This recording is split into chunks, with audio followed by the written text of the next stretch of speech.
This podcast is sponsored by FortuneFavours.ie. FortuneFavours.ie is a home workout equipment store and your one-stop shop for all home gym equipment. They are well known for their adjustable dumbbells, which combine 15 different weights in one dumbbell.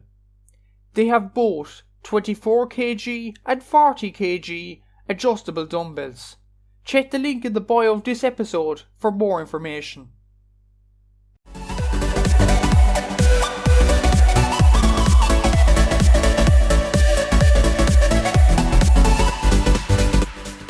So, welcome back to the podcast. I'm here with GAA Editz creator Gearoid Howley just to discuss the hurling action this weekend and a bit of talk about last weekend as well. You'd recognise Gearoid from previous episodes of the podcast and, of course, through Instagram as well. He's very famous through there, and TikTok, of course, with GAA Editz. I suppose, first of all, Gearoid, how have you been over the last few days? Yeah, grand, sure. Mock's coming up this week, so I suppose a bit of study for them, which I haven't done, but the Irish Oral now tomorrow, so. The old Irish Oral, that'll be a tough one to get through with it. Yeah, sure.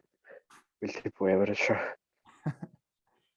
Anyway, I know your O's are coming up and your exams and all that, and you definitely need to study for them, I suppose. But the GAA was another big thing happening, especially last weekend. Clare coming up against Cork as well, and a few other bits of action. Of course, Limerick getting beat by Wexford. Like, it was a decent week last week to open the hurling.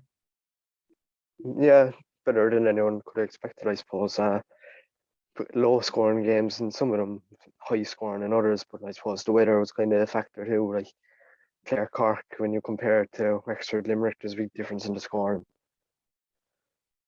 Absolutely, and I suppose it's going to be even more interesting this weekend. Starting off anyway, Antrim played Dublin at home. Actually, it's a home game for Antrim. They're up in Ulster yet again, and this game I think is live on BBC Northern Ireland. It could be live on GAA Go as well. And I'm hearing it's on the TG Car player, so it's nearly everywhere.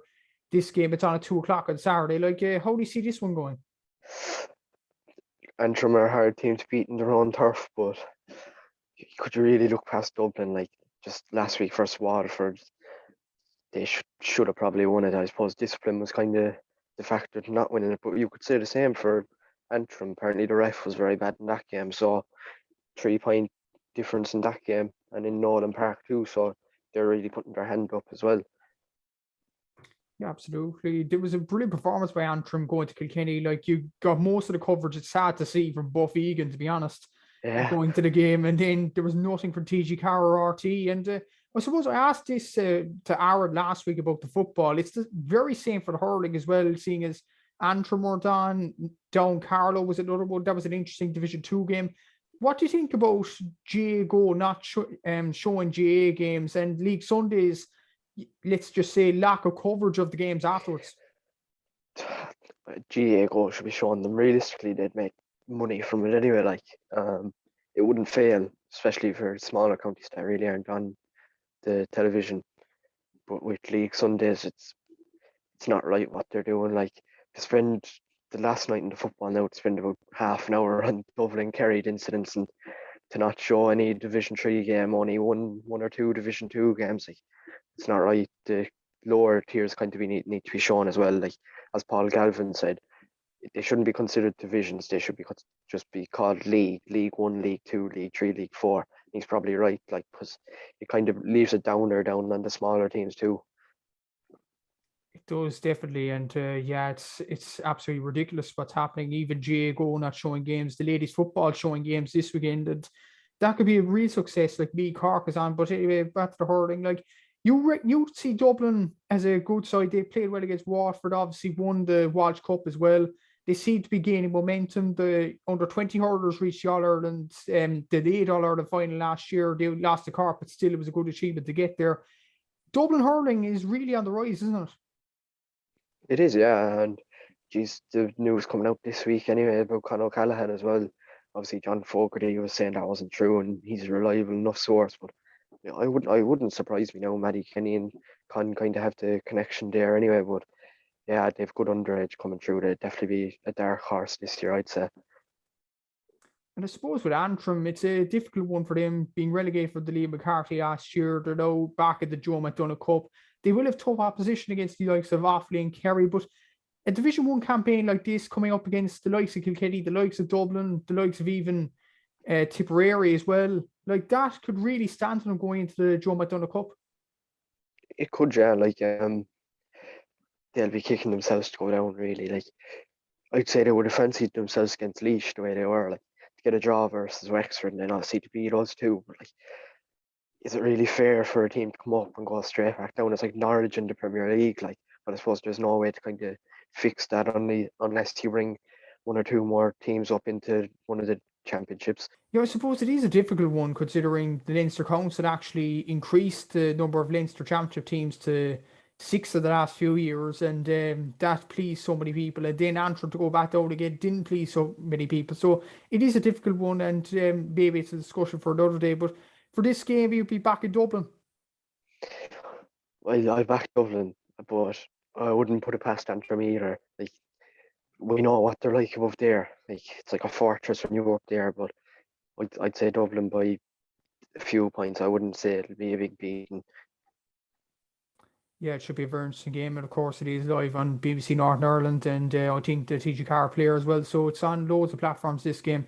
The next game is a bit of an interesting game now, considering Limerick, the so-called big team that nobody was going to stop. They got beat by Wexford last week, but I suppose Limerick did start slow last year, and look what happened. They won the All-Ireland at a canter, really. They're playing Galway on Saturday night now at the Gaelic grounds, which is live on RT2. Like, do you actually think Limerick care about the league? I wouldn't say they don't care about it, but I wouldn't say they're too phased about it either. Like it's kind of their time to see if any player can get into such a strong team. I suppose like Colin Coughlin's putting his hand up so far already this year. Anyway, they've big losses, but I'd say they'll still beat Galway. I'd say, but John Kiley's the type of manager to take everything serious. But I'd say championship is kind of what they're focused on. It definitely is the case. It seems, and I suppose Limerick, they looked pretty bad in the league last year, and then in the championship they looked absolutely outstanding. And I suppose talking a bit about their opponents, Galway. Obviously, Henry Shefflin comes in. Yes, last week can't really be judged considering Offaly. Yes, Offaly have improved over the last few years, but they aren't that top tier team that the likes of Galway, Limerick, Cork, Clare are quite yet. So, like, this will be a challenge for Henry Shefflin too. It will, yeah. Obviously Galway got a big win over Offaly, but there's a few problems they had too. Like they could have had nearly 10 goals if they wanted to. Like they weren't very clinical, but I suppose he's kind of needs to get used to his new role too and experimenting with the players he has. Obviously, Joe Cannon gone, big loss. Like Yeah, I suppose it's difficult for Galway, definitely. And I suppose there's a lot of players in the Sigerson Cup. I'm sure NUIG and GMIT are now in the semi-final, so a lot of Galway players there anyway. And yeah, it's a difficult one for Galway to really do well in the league, isn't it? Considering them players like Evan Nyland, Brian Concannon are involved in the Sigerson Cup, and knowing even football over the last few weeks as well, it's kind of hard to juggle both. exactly, yeah. Like I think Nyland was playing the last day. I might be wrong, but yeah, they've a few lads playing Sigerson anyway. I'd say with two Galway teams left. But I'd say they'll have a few playing Sigerson in a few days' time as well. But could you really look past Limerick for this game either? Like the Gaelic grounds, Henry Shefflin needs to adapt, and obviously with the Fitzgibbon too, like he doesn't have all his options yet either. And I suppose it's the same for really both teams. They'll be focused on championship more than the league, because the way I see really, Limerick are probably the front runners in Munster, and in Leinster, if Galway get their act together with the players they have, I know Joe Canning's gone, but they still have the likes of Concannon, Nylands, Jason Flynn there as well, Connor Whelan, some superb players, and Henry Shefflin, of course, in charge. Like, both these teams would probably be the best in their respective provinces. Would you agree with that? Uh, Munster anyway, I'd say Limerick. It's more competitive anyway, Munster, but you'd have to put Limerick at the top realistically. Like Leinster's tighter when it comes to the counties. Like I'd nearly put Kilkenny first, Just like, could you really say Galway are better than Kilkenny after the way Galway played last year? Obviously, Henry Shefflin's in now, and he's going to be trying to put his marker down in the league too. But at the minute, I'd probably put Kilkenny at the top of the list in Leinster. And where do you see this game going? Do you see Limerick finally winning a league game, or do you think Galway will win 2 in a row and build up a bit of momentum under Henry? Galway are playing a nice brand of hurling, all right, but Limerick and Gaelic grounds and to lose against Wexford, I'd say they'll want to kind of prove their point. But we said that last year, and Limerick really kind of struggled in the league. The drive Henry Shefflin has for Galway, you could say they could win this game, but just because it's in the Gaelic grounds, I'd probably tip Limerick and just the style of hurling they play and the way some of the Galway lads now mightn't play due to Fitzgibbon, or they might be tired or might be on the bench and come on in the last few minutes. Galway kind of need to set down markers for their starting 15. I suppose there's a few nailed down spots, but it's hard to look past Limerick, I'd say. Yeah, of course, that game is live on RT2. Should be a fascinating game. Fascinating to see who puts out who in this game, considering Fitzgibbon there as well, and both teams might be concentrating on the championship more. The next game is particular interest to you, Gearoid. Clare up against Wexford at home. Now, this game is also live on the TV. It's live on TG4. But Clare, after a disappointing loss to Cork, I know Cork were pretty good, but Clare, after the Mark Rogers goal, kind of disappointed themselves a bit. And Wexford off the back of a brilliant win over Limerick. Yeah, a huge win for Wexford, and disappointing weekend for us, I suppose. I expected better.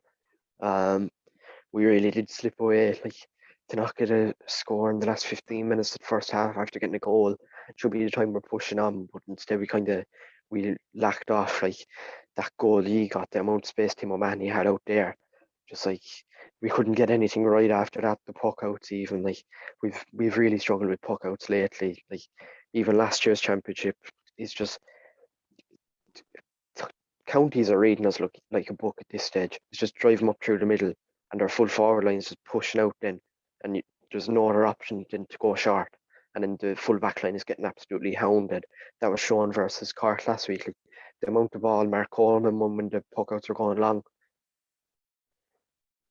Yeah, it was absolutely incredible the way that Mark Holm and Kieran Joyce, even Darth Fitzgibbon, were outstanding towards the middle for Cork and kind of blitzed Clare in a way. But I was actually listening to GAA Fan TV's review of the weekend. He was on with Paul Flaherty from What's the Score, I think it was, and they were talking about Clare. Yes, the underage doesn't seem to be there considering Cork hammered them last year. I think a few other teams have throughout the years. But look at the players coming in. Robin Mounsey, he's done well in the Fitzgibbon Cup. Mark Rogers is a goal scoring machine in the Fitzgibbon, Cup, and he scored a goal against Corrigan Park as well. Seems to be a very good player. Like that has to be a positive for Clare that they're finding these players despite not having the underage success to back it up. Really, I suppose like underage looks bad from an outside point of view. Like from inside the county now, we're quite positive. Obviously, Tulla won the Harty Cup, Flannans are won the Dean Ryan, and Rice College won the under 16.5B. Like school hurling is going well, and then we've kind of hurlers coming up along through. Like Crotty last day was brilliant when he came on. Shane Mean had a good game, and even in freshers hurling today, they captained Mary I and UL. yeah, it's exciting times for Clare, all right. And like Wexford, your opponents, they're an interesting team to judge. Really, yes, they performed well against Limerick, but they were quite disappointed from what I've heard against Dublin in the Walsh Cup final in Croke Park. And Darragh Egan coming in as manager, like some Wexford fans were saying, Davy Fitz, please come back into the team. And you never thought that would happen to a Wexford team, considering how Wexford fans treated Davy last year, for example. Like, it's a weird one with Wexford to judge. Do you think they'll have a good year, or do you think they'll have a middle of the road year, like the usual in the qualifiers, maybe a quarter final? I think it's kind of hard to judge them yet. Obviously, it's a big win. It's a huge scalp to beat Limerick, but I think it's too early to kind of call for Wexford with kind of the new management coming in. But I wouldn't say they'll do overly well. Like obviously, both Egan said Kilkenny or Wexford will be in the All Ireland final, but I thought they were very good versus Kilkenny from what I saw. From what I heard, I didn't see it, but from what I heard versus Dublin, they were very flat. They just kind of didn't have a structure. And then the last day, obviously, they played well, but they'll still be looking to improve on that too. It's a very interesting one with Wexford and Clare indeed. Like, who do you think will come out on top in this game? Do you think Wexford will back up that superb Limerick win at Wexford Park last Sunday with another win here, or do you think Clare will bounce back and get the 2 points? I'm in two minds between this because in one side I'm confident, but then I'm thinking about injuries we have and just the style of play we had last week, and it's just like we're going to lose this. But I suppose it'll be tight enough game. I just want to see us kind of see if we can get a few more lads to put their hands up for starting jerseys. Obviously, we've John Conlon coming back now. Tony won't be back for a good while by the looks of it. Aidan McCarthy probably won't be back at all, but let's hope that he might be back for the championship. Shane O'Donnell hasn't started training yet either with Clare just yet due to concussions, but apparently he's training by himself. Keane Galvin's on his way back now. Obviously, he played for UL the last day, but I think it kind of depends really. I'd say if Wexford come bursting out the blocks, they'll probably beat us. But I'd say if we can kind of keep with them and play a solid starting lineup, we can keep with them as well. It'll be tight enough, I'd say. I'll be a bit biased and I'll go Clare by 2 points. Be a very tight game indeed. And just before we move away from the game, like over the last 2 weeks, obviously I know it's not new news in a way, but Colin Galvin, another All-Ireland winner from 2013, retired recently. Like, he'll be a big loss around the middle for Clare, wouldn't he? Oh, huge. Like, he took a year out there, 2020 was it? He was a big enough loss in the middle of the field. We struggled to find someone to replace him. Like, just he was an absolute joy to watch for Clare from under 21 the whole way up. Just the partnership between him and Tony Kelly in the middle of the field, just it's unbelievable. Like he'll be a big loss. Like 2018, I was watching it back there earlier. He's the one that sent that ball in Taran Shanahan. Like his placement to pass was unreal, and just like he mightn't have been the most physical, but he was strong for the size of him. Like, and he was very skillful too. Yeah, an excellent player. And even I was seeing on an article, I think on the 42 now that I think only 4 or 5 are left on the 2013 team. Correct me if I'm wrong now, but that is a that is a low number, especially for 2013. And for your most recent All Ireland win, wouldn't that be a worry for like the younger lads coming in to see only really Tony Kelly, Shane O'Donnell, etc., knowing what it's like to win, and considering Shane O'Donnell and Tony Kelly are out injured as well, like that's a bit of a worry too. Believe it or not, all four of them from 2013 are out injured. John Conlon is obviously back now, but he obviously hasn't played a game yet. But I believe he's back in training. Tony's still in around with them doing stats, I think. Aidan McCarthy is, or not Aidan McCarthy, sorry, Patrick O'Connor, he tore his cruciate in a challenge match against Limerick. And then Shane, obviously, the concussion is still at him, so he said he'll come back just before championship because he doesn't want to miss out on another one. But I think we still kind of have experience in the panel, all right. Like Peter Duggan's there, obviously he'll have a bit of experience. Cathal Malone, Cathal Malone came in 2014, the year after they won it. There's rumours of Shane O'Morey making a return. He hasn't returned just yet, but absolutely like to think only just turned 9 years on. We'd only have 4 left. It's surprising, like. Yeah, and of course, Wexford and Clare is live on TG4 on Sunday at 1:45, I think it is. It should be a very interesting game. It's interesting to see how Clare progress throughout the year. And I suppose the team that beat or lost to, or what am I saying, that beat Clare and Parky Grieve last Saturday, Cork, they're travelling to Burr to play Offaly. That game is live on the TG4 player. Like, easy win for Cork, no doubt. I'd say so. No disrespect to Offaly, but like just last week versus Galway, obviously it's a great opportunity for them to be playing Division 1, but half of them last week just didn't look bothered. Like it's it's the same with Westmeath. No disrespect to any of the smaller counties, but when they're in Division 1A, there's not really much of a chance for them. Like, But I suppose I know Clare were a bit poor in Parky Queeve against Cork, but what did you think of Cork yourself? I'm sure you watched the game. Like there were some positives for that Cork team, but do you think they could do even better than get to an All Ireland final this year? Uh, I wouldn't put my money on it now, to be honest. Like, I wouldn't back them to even get to the All Ireland final. There's obviously they got a comprehensive win, but there was still stuff. Like a lot of the time in the full forward line for us, it was 3-on-2 inside Niall O'Leary and Sean O'Donoghue who were kind of left on their own.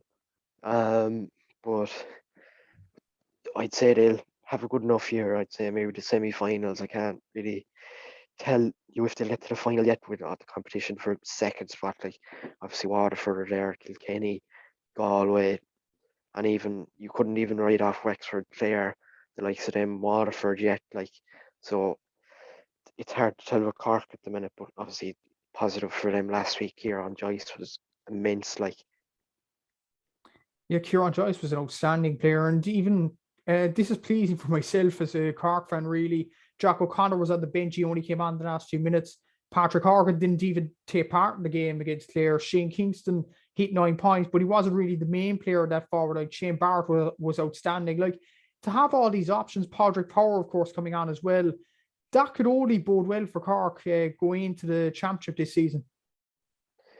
yeah, definitely. But just Munster, like it's so hard to say who'll get through out of the 5 teams. Like, well, you'd probably say Limerick will get through anyway, and then I suppose you'd say probably Waterford is the second best team in the country. You'd tip them to go through, and then the third spot's probably between Cork, Tip, and Clare. Like, there's not much between any of the counties in Munster other than Limerick, and even on their day, you people could beat Limerick like a home game in Ennis. You'd never know with Clare. They could give Limerick a rattle, or even um just anyone could beat Limerick yet in Munster. Like even Tip last year, they could have beat them. Um, it's just it's very hard to tell early doors yet. Like Yeah, the Munster Championship should be a very interesting discussion to have later on in the year, maybe around March or April. But for right now, Cork are definitely going to win this game. We can both agree on that. And yeah, but as for Offaly, before we leave this game, like we said, Antrim, this would be a positive being in Division One. There is a chance Antrim will stay up. Obviously, a bigger chance considering there's Laois, Dublin, Kilkenny, kind of weaker sides, but there's quite a stronger sides in Offaly's side. So, do you think it's still a positive play against the big sides before the Joe McDonagh Cup, or do you think it'll really degrade their chances of winning it above Antrim, for example? well, you could look at Westmeath, like they're in Leinster this year now. Obviously they're in Division One A with 2 or 3 years even. Like, um, it's confusing with how the leagues work. Like Clare won 1B 1 year, they didn't go up at all. Westmeath were meant to go down, they didn't go down. Like, um, it'll be kind of experience Offaly, but it'll be an eye opener too because could you really see them beating any team in the top tier? Like, Yeah, it's going to be very tough for Michael Fennelly and his crew. Yeah, it's going to be a very tough season for Offaly, definitely. But you could see progression there, and they are on the rise. And that game in Bor between Offaly and Cork is live on the TG Car player. The next game is the only Division One game not live this weekend. We talked about GAA obviously, and how much of a farce it is this season. Waterford Laois is the non-live game. It's on at Walsh Park on Sunday at 2 o'clock. This should be another easy win this time for Waterford. I'd say so. But you couldn't really say Waterford were overly impressive last week. Like Dublin kind of beat themselves in some sense with the discipline side of it, but could you really look past Waterford against Laois either? No disrespect to Laois, they're very good against Tip from the highlights and all, and even apparently their fitness was better than Tip's, and they kept within Tip for most of the game. Like so, you'd never know. I suppose the weather will kind of define a few games this weekend too, but I suppose Waterford and Walsh Park, you couldn't really look past them either. Yeah, definitely. And you mentioned Laois's performance against Tip, considering Paddy Purcell also got sent off. I seen on the Scorpio app and then on League Sunday. That was one of their main players getting sent off in a crucial moment in the game. Like, even that Laois got within, I think, 4 points at Tipperary. Like, that's a positive for Laois going forward, especially going to play Waterford this weekend. It is, yeah, they're playing a good style of hurling at the minute. But from what I heard against Tip, they're very reliant on Picky Maher. Obviously he's a brilliant hurler, but they've other good hurlers in that team, like Paddy Purcell will obviously be big loss now. Was that a straight red? I think it was a straight red. I'll double check now, Yeah, but Scorpio, I think it was a straight red. I think it was a straight red. Yeah. But even if it is a straight red, that'll be a difficult player to replace for the game against Waterford this weekend. Massive, yeah. But James Keys came on, I think, and I think he showed a very good display. So obviously he can come in. Like, they've a few good young lads off the bench to come in, and even Jack Kelly was meant to have played well the last day, and then obviously Ender Rowland's sight and goal is one of the best goalies in the country. Like, Just check the Scorpio app there. I probably should check it before doing the preview and all that. But according to Scorpio, anyway, was a straight red. So according to Scorpio, he will be missing for the game against Waterford this weekend. It will be a huge loss. But I suppose for Laois, it's the same really for Offaly and Antrim. I don't want to repeat myself now, but do you think it won't really benefit Offaly? It'll benefit Antrim. What about Laois then? Do you think these sort of games will benefit Laois in a way, or will it go the same way as Offaly, getting hammerings every week? It's hard to tell with Laois. Like, obviously they've stayed in Championship a good few years now, so obviously that experience in Championship is sticking to them. But the league groups, I suppose you'd kind of put them at the bottom of 1B. Well, it's between them and Antrim. I suppose they beat Antrim, so Antrim probably beat the bottom. But Antrim under there, it's unbelievable. Like, they showed it versus Kilkenny the last day. They showed it last year. But in Championship, obviously, Laois bet them when it mattered. But I suppose it'll benefit them some way. I wouldn't say they'll go down. Like,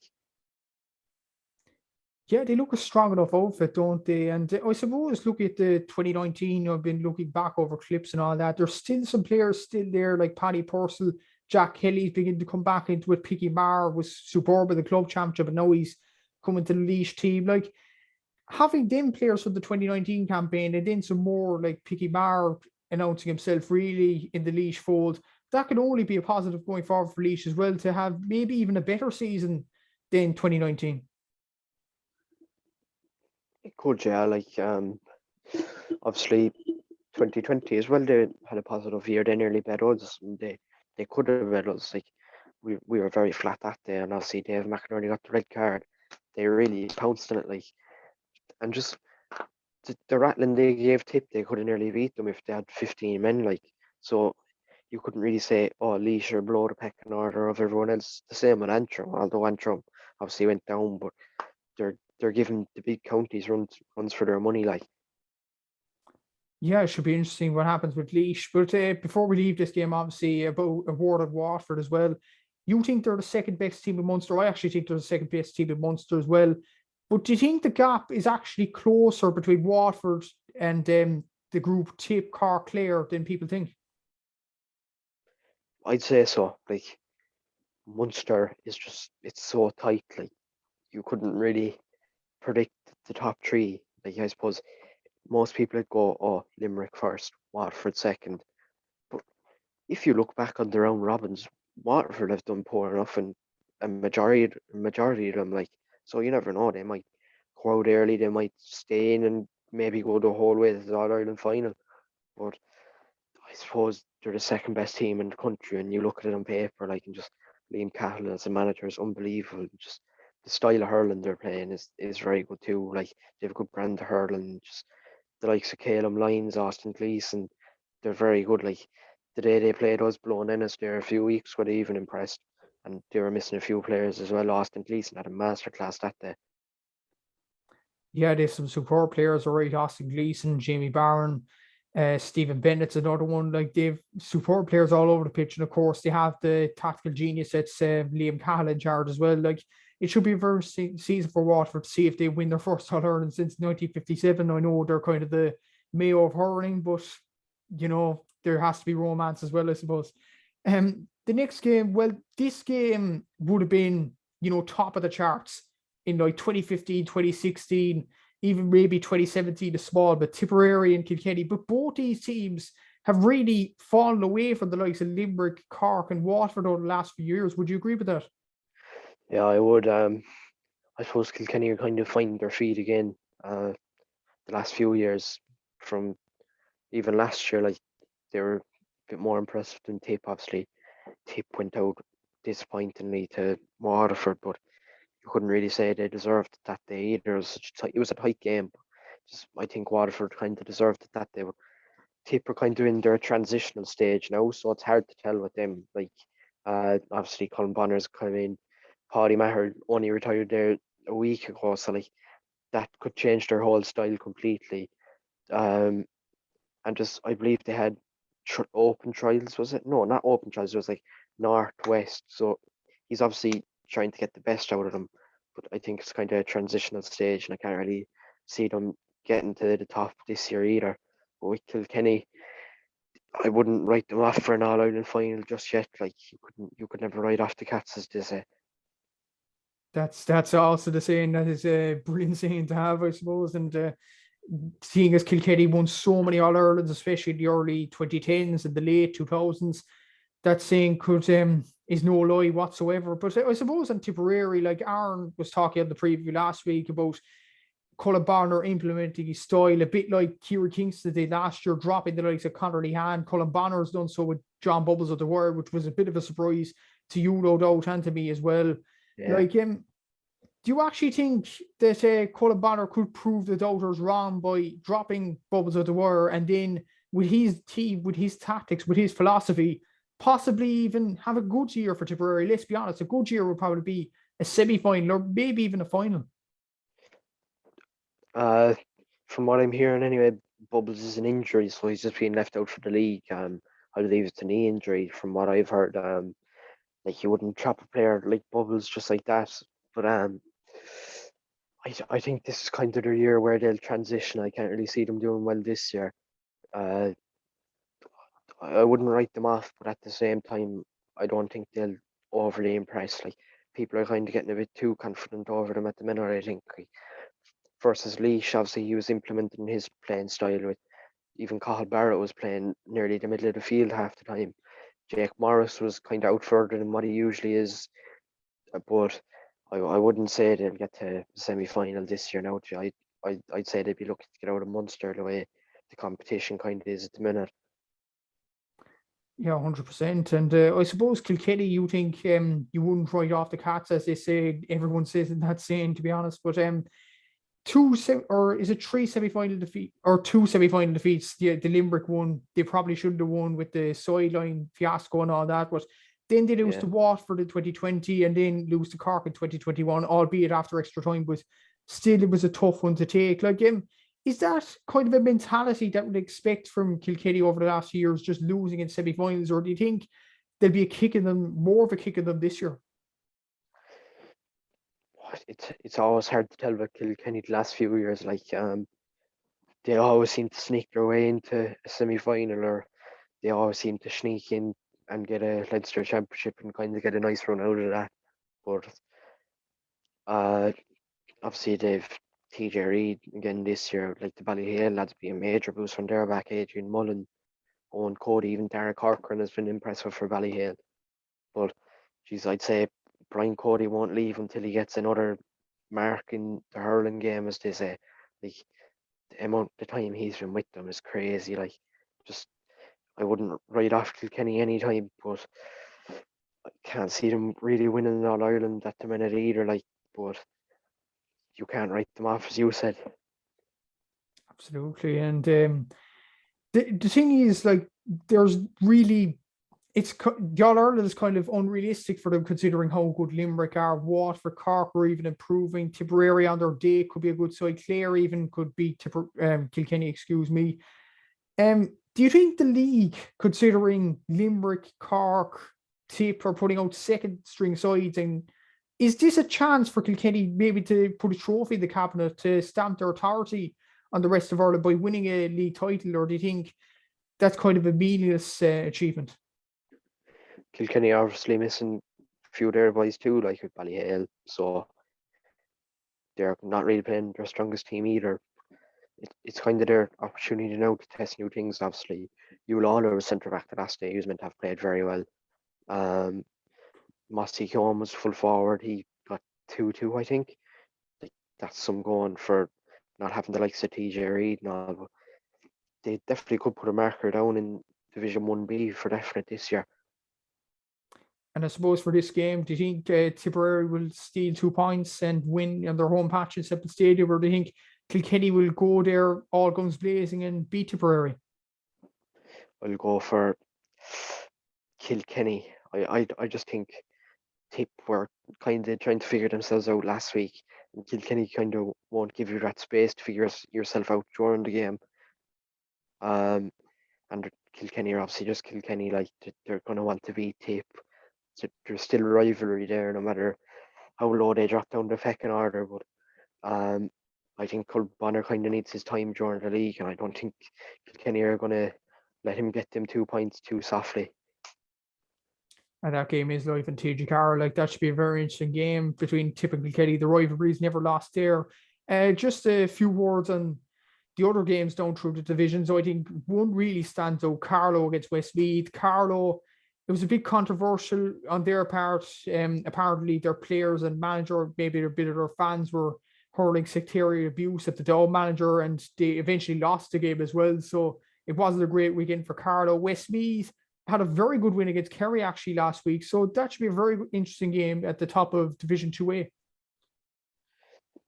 Carlow is still a good side. Like, obviously they were in the top tier not too long ago, and obviously Westmeath are in it this year, so it'll be tighter than what people expect. Although obviously Down got a big win, but that secretarian abuse too, it's not right if it is true, because even the manager said if they lost, he wouldn't have spoke out on it, and that says enough, because people would have said he's doing it because they lost. That shouldn't be tolerated at all. Everyone's playing the same sport at the end of the day. Like, Yeah, it is definitely wrong, and hopefully it will be rectified. I think it's there's a few examples, more so examples in hurling, considering nobody really considers Ulster as a hurling stronghold, but considering what Antrim did in 2021 and 2020 with the Joe McDonagh Cup, maybe there is a place for Ulster in hurling, and we just have to accept that. We just have to invite them in, and the sectarian abuse, I condone it completely. It's absolutely wrong what Carlow were doing, if it is true, of course. But you see Westmeath winning this game. I know Carlow have good players, but consider the likes of I think his name is Nolan. I think plays for IT Carlow. Marty Kavanagh is in the IT Carlow team in the Fitzgibbon Cup. They're in the semi-finals. Like, it's a tough time for Carlow there. Consider Westmeath beat Kerry quite comprehensively last week. Do you see them winning for the second week running? I'd back Westmeath, yeah, obviously. Marty Kavanagh's a huge loss for Carlow. Obviously, he's playing Fitzgibbon, unless they do throw him in the deep end and give him another game to play at the weekend. But obviously, John Nolan, I believe that's his name too, is missing for Carlow. I'm not sure how many Westmeath are missing now, to be honest with you. But obviously, they've got your man from Galway, David Lennon, and he'll be a major boost. And just to beat Kerry, how they did, is just huge. And then obviously, Carlow kind of got shocked in some sense by Down. Yeah, definitely. It should be a very interesting game. Another game that should really be shown on GAA Go, but is not in the end. But a few things just before you go, Gearoid. There's two actually club finals on Saturday. One involves hurling. Considering this is a hurling preview, we'll start with that. Ballyhale Shamrocks against Ballygunner. We mentioned the Ballyhale as how much of an influence they could have on the Kilkenny team in the championship in 2022. And Ballygunner, they're chasing their first ever All-Ireland title. Like, this should be a cracking game in Croke Park. Oh, it'll be brilliant. Like, just the two teams, just on paper, they're unbelievable. Like, it'll be a cracker. And just, obviously, they're the two teams you'd tip to be in the final at the start of the year too. Obviously, people were saying Kilmallock could have beaten Ballygunner, but obviously Ballygunner kind of gave him a big beating in the end, like, and then Ballygunner gave Ballya a big beating below in Ennis, and just, I suppose the game with Lockmore was a bit tighter too, but Ballyhale kind of had their poor parts as well with the Carlow team, St. Mullins, I believe their name is. They got lucky in that game, some people would say. Yeah, they've been lucky really in nearly every game. I think it was St. Riders, I think. Correct me if I'm wrong now. I think it was an Yeah, I'm not Offaly sure to team. be honest. They got to extra time, but it was some team anyway, and they need like a last minute Cody goal I was hearing. And Yeah, yes, they beat Clop Balacola quite comprehensively, but even against St. Thomas's, they were very lucky to get through that. Like Thomas's, from what I was hearing anyway, were very unlucky not to win that game. It was a TJ Reid wonder strike that won it in the yeah. end. But like, will the luck continue for Ballyhale, and will they win this game for the second club title in a row, or do you think Ballygunner will finally break the duck and win the All Ireland title? Because to be honest, looking throughout the championship, Ballygunner deserved this All Ireland. Oh, Thomas's will be heartbroken. Like, um, I don't think they went about the free in the right way. Like, it was the last puck of the game essentially. Like, they should have put everyone on the line. It's TJ Reid. Like, just the goal he got was unbelievable. From what I heard too, I saw a bit of the game, but St. Thomas's were unreal. Like Finton Burke was unbelievable for them. But I said Ballygunner would win it at the start of the year, so I'll stick with them. Should be a very interesting game. It's live on TG Car. I think it's 3 o'clock on Saturday. That should be a very interesting game indeed. And another game, I know this is hurling, but it's football now between Kilmacud Crokes and Kilcoo. Like Kilmacud Crokes, obviously without Paul Mannion, they were for the last 2 games against Padraig Pearses and against Naas, and beat both teams quite comprehensively. And Kilcoo obviously went through Derry Connolly with ease, really, and they got extra time against St. Finbarrs from Cork. Like that was a very interesting result right there. Very interesting performance from St. Finbarrs, but Kilcoo did get over the line in that game. And just before we preview this game, Aidan Brannigan actually got his red card rescinded for it appeared to be shoulder charging a Bars player towards the end of the game, which resulted in a red card, obviously. And his red card has now been overturned and he can play in this game. Do you think that's right that Aidan Brannigan can play in this game? I don't think so. Obviously, people all over Twitter like, "Oh, great that he's got his turned over now." At the end of the day, it was off the ball, and it was unnecessary too. Like there was no need for it at that time of the game. They had a free to win it, so it couldn't have even went to extra time if he didn't do it. Like, but I don't think it's fair to be honest. I thought it was unnecessary what he did.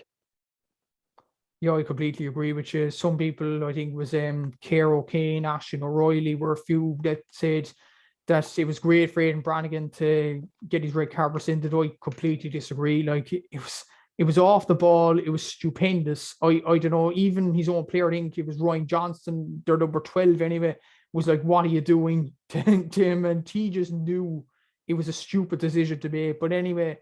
Kilmacud, they're doing well without Paul Mannion. Most people thought they wouldn't really, but they got over Naas with ease, and Padraig Pearses with relative ease as well. Well, I suppose Naas were kind of missing a big name too, and Derek Irwin, so like couldn't really say. Kilmacud got a handy win over them when they were both missing probably their best players, like, but um, they had a very good win over Patrick Pierce's too. I actually backed Pierce's for that game. Um, I thought Port Arlington against Kilmacud really put up a game, so I was like, can't really see Kilmacud going much further. But Pierce has kind of surprised me the way they did play. Obviously, Paul Carey is a special footballer for them too, but Kilmacud have a good old team as well with Dan O'Brien and Darren Mullen. They'll probably get into that Dublin team the way it is at the moment. And just Craig Diaz in the middle of the field has been very impressive too. Yeah, there's some very interesting players that could put their hand up for Dublin. Definitely Dan O'Brien, Craig Diaz. If he decides to play for Dublin again, there's rumours he won't, but we'll have to wait and see anyway. And I suppose look at Kilcoo before we get a prediction in. Like, yes, the Bars put it up to Kilcoo. They were absolutely outstanding, as I said on Twitter or any social media app at times. But Kilcoo, you have to give them credit. Yes, they were favourites, but to get to extra time and still have so much in the tank going into extra time, and the Bars just look flat on their feet. Kilcoo got over the Bars relatively easily in the end of extra time. That has to be applauded. Oh, it's brilliant. Like, just all the Johnstons are unreal. Like, even Shale and Ryan, they're brilliant versus St. Finbarrs. Just the, even the squad depth they have, the players that come off the bench are just brilliant too. Like, and their fitness is just unreal. You'd probably say they're the most well-conditioned club team in the country at the minute. They're definitely more conditioned than most county teams anyway, by the looks of them. They're absolutely brilliant, big men and strong men and fit men as well to get you through extra time or get you through whatever period you have to go through. But look at this game, a prediction. Do you think Kilcoo will right the wrongs from that game against Corfin, or will Kilmacud win this All-Ireland for the first time in years? Like, they are a historic club, so they'll be chasing this All-Ireland definitely on Saturday. But do you think Kilcoo will have too much for Kilmacud, or could Kilmacud pull off the shock? I'd say it'll be a cagey enough defensive game anyway. I'd say there won't be many scores, but obviously Kilmacud are obviously going to be more used to Croke Park with the amount of games they have played this year in Croke Park, so that could suit them, just the wider pitch. Obviously, Kilcoo kind of been playing on tighter fields, but just they're playing direct football, so I think they might even prefer Croke Park for it. But it's hard to look past Kilcoo, especially the way they have been the last few years. Like the final versus Corfin, I'd say they'll kind of want to drive on from that and get a trophy of their own now. Yeah, I'd probably back Kilcoo as well. Like, Kilmacud, this was probably the game they needed Paul Mannion the most, really. And they don't have him in this game, obviously. It must have been a very bad injury for him, and we wish him all the best, obviously. But yeah, Kilcoo, superb team, superbly conditioned and fit as well. They'll get through Kilmacud. I think it could be even after normal time, and it could even be a cagey game, but that's what Kilcoo do brilliantly, bring it down to their level, I suppose. Just before we end the preview anyway, Gearoid, where can we find you on social media? GAA Editz, of course. It's just my TikTok and Instagram anywhere, but GAA Editz, just Z instead of an S. And then my Instagram as well there for my clubs that I recently started is gesports.ie. So that's where you can find me anyway. Perfect. And thanks very much, Gearoid, for coming on to the podcast. Wish you all the best with TikTok, Instagram, and your gloves. Of course, your exams. That is very important for you. Yeah, thanks a million.